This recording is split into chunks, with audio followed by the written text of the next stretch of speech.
Hello, Bachchu. Let's read the question. Which one of the following is which one of the following orders is not in accordance with the property stated against it? इस question में आपको बताना है कि इनमें से कौन सी वो प्रॉपर्टी अपने ऑर्डर में जो हमारे पास दी हुई है स्पीशीज इनका correct order according to their property नहीं है, हमें वो बताना है। तो चलिए सबसे पहले हम इस क्वेश्चन का की कॉन्सेप्ट समझ लेते हैं। तो इस क्वेश्चन का क्या की कॉन्सेप्ट होगा? Group 70, properties of group 70, properties of elements of group 70। ये हैलोजन 17 ग्रुप के एलिमेंट्स हैं और इनकी ही प्रॉपर्टीज को हमें डिस्कस करना है। Properties of elements of group 17। अब देखो यहाँ सबसे पहली जो प्रॉपर्टी है आपकी वो है ऑक्सीडाइजिंग पावर। क्या होती है ऑक्सीडाइजिंग पावर? ऑक्सीडाइजिंग पावर है हमारी द एटम, वो एटम जो आपकी देखो, एक तो वो एटम होता है जो इलेक्ट्रॉन्स को गेन कर रहा है ना। तो ये जो स्पीशीज हैं हैलोजेंस, ये इनकी क्या टेंडेंसी है? इलेक्ट्रॉन्स को गेन करने की टेंडेंसी है। ठीक है। तो इनकी जो टेंडेंसी है इलेक्ट्रॉन्स को गेन करने की, वो है इनकी oxidising power.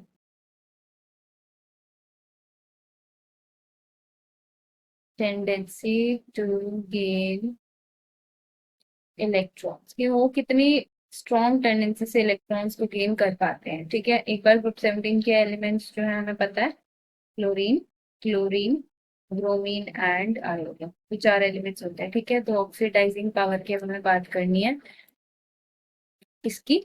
F2, Br2, Cl2 and I2। ठीक है, तो इन एलिमेंट्स की ऑक्सीडाइजिंग पावर अब हमें देखनी है। तो बात करें fluorine, bromine, fluorine, chlorine, bromine and iodine की। हाँ आपका ऊपर क्लोरीन आएगा, नीचे ब्रोमीन आएगा।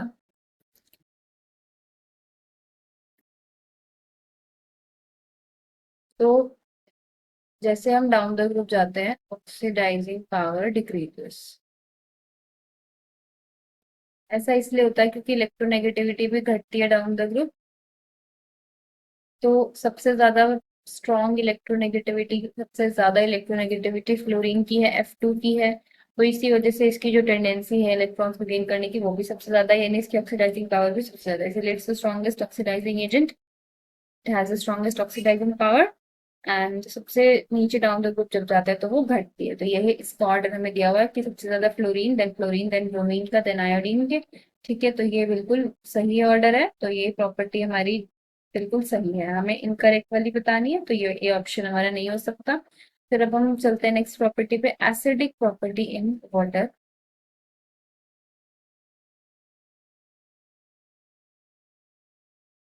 एसिडिक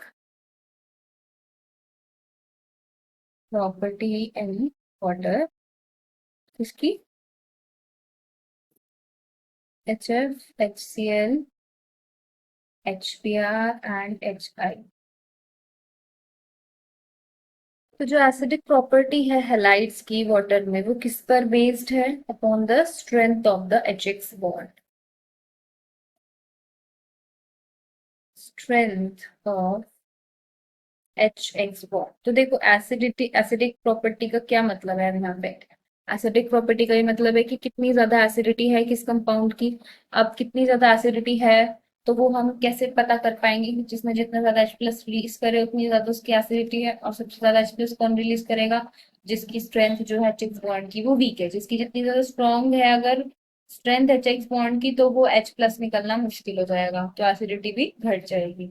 यानी कि HI की अब यहाँ पे अगर हम बात करें तो जो HI का बॉन्ड है उसकी स्ट्रेंथ सबसे कम है। तो यहाँ पे क्या होता है, डाउन द ग्रुप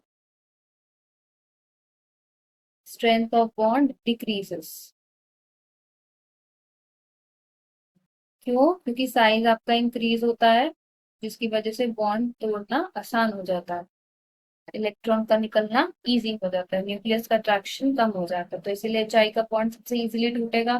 तो यानी कि जो मैक्सिमम रिलीज हो पाएंगे, H प्लस में कहाँ से रिलीज हो पाएंगे, HI से, then followed by HBr, then followed by HCl, then followed by HF। इसीलिए हम बोलते हैं HF बहुत वीक एसिड है। ठीक है, तो ये आपकी प्रॉपर्टी हो जाएगी।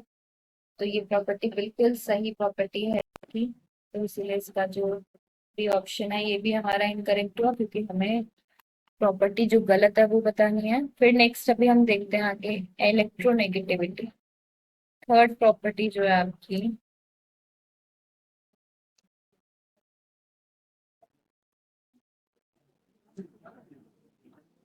बात करते हैं इलेक्ट्रोनेगेटिविटी की।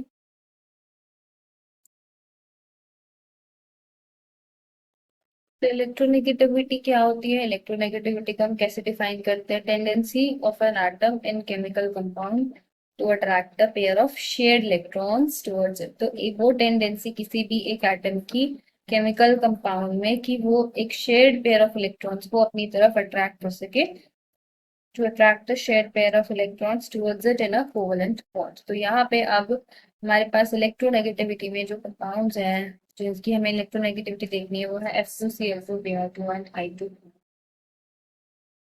जो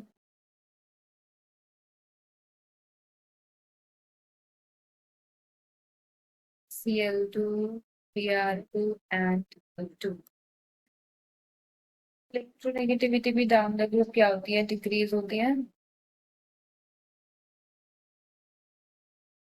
डाउन द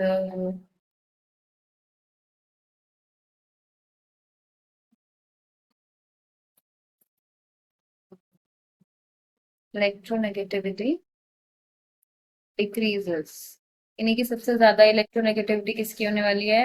F2 की, देन Cl2 से कम, देन सबसे कम Br2, देन सबसे कम I2। तो यानी कि यही सेम ऑर्डर रहेगा, F2 followed by Cl2 followed by Br2 followed by I2। तो ये ऑर्डर आपका बिल्कुल सही है।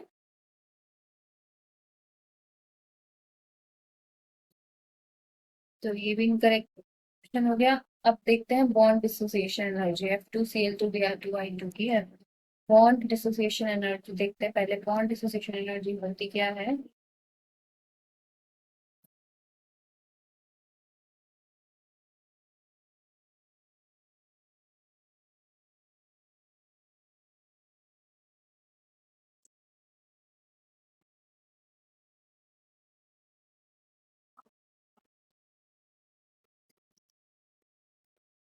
तो बॉन्ड डिसोसिएशन एनर्जी वो अमाउंट ऑफ एनर्जी है required to break one mole of bonds of a specific type between two atoms. यानी कि वो एनर्जी जो कि हमें एक मोल ऑफ बॉन्ड्स, कोई भी टाइप का बॉन्ड हो, चाहे नहीं तो चाहे कोवेलेंट हो, ठीक है, उसको तोड़ने के लिए, जो एक उसके एक मोल को तोड़ने के लिए आपको जो एनर्जी सप्लाई करनी पड़ती है उस एटम को गैसीय स्टेट में, वो आपका बॉन्ड डिसोसिएशन एनर्जी होता है। ठीक है, तो अब bond dissociation energy F2 then Cl2 then Br2 then I2। तो देखते हैं इसका ऑर्डर।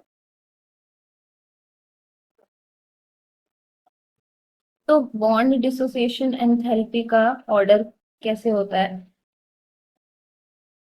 कि हमें पता है कि जो आपकी डाउन द ग्रुप है, वो बॉन्ड डिसोसिएशन एनर्जी उसका क्या होगा, वो घटती जाएगी। Down the group bond dissociation enthalpy decrease तो होती है, F2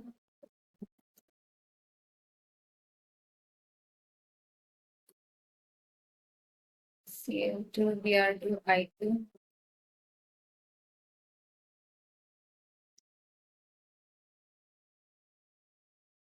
डाउन द ग्रुप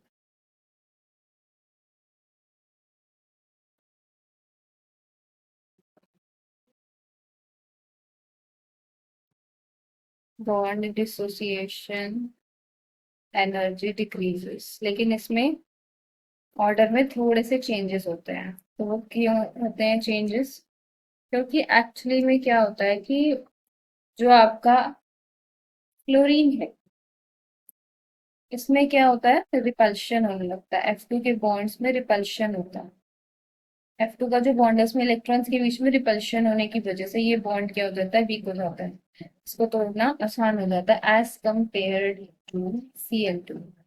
क्योंकि Cl2 में इलेक्ट्रोनेगेटिविटी भी बहुत ज्यादा है, लेकिन साइज इतना छोटा नहीं है, जिसकी वजह से एक जगह पर इलेक्ट्रॉन डेंसिटी बहुत ज्यादा कंसेंट्रेटेड नहीं है जैसे कि फ्लोरीन में। तो इसीलिए जो आपका करेक्ट ऑर्डर रहता है वो रहता है Cl2, फिर उससे कम Br2 की रहती है, फिर उससे कम F2 की रहती है, देन सबसे कम I2 की रहती है।